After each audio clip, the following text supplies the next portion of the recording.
New house, old wounds. Why I refused to let my parents move in. In Bayshore, where I grew up, our family soundtrack was slammed doors and whispered apologies that never made it to me. My parents orbited each other like hostile planets, using me as empty space between them. They promised to come to recitals, to meetings, to anything that mattered, and then simply didn't show. By 13, I stopped asking. By 15, I learned silence was safer than hope. Then my father had a stroke when I was 16. Overnight, the shouting softened into schedules, pill organizers, and careful footsteps. A year later, my baby brother Evan arrived, and suddenly they knew how to parent. Lunchbox notes, dentist reminders, bedtime stories, and photos on the fridge. They became perfect for him.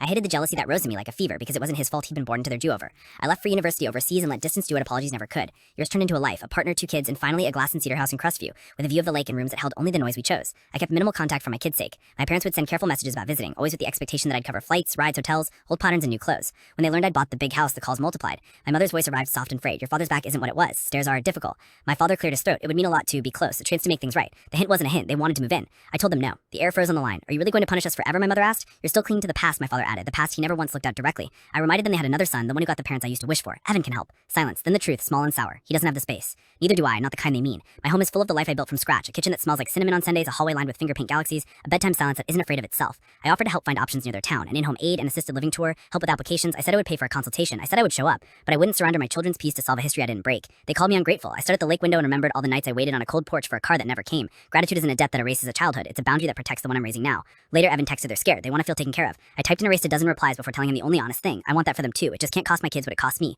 People will say I kicked my old parents out of a house they never lived in. Maybe that's the headline. The story is simpler. I kept my family in the only home that ever chose us first. Subscribe to Flash Story and hit like.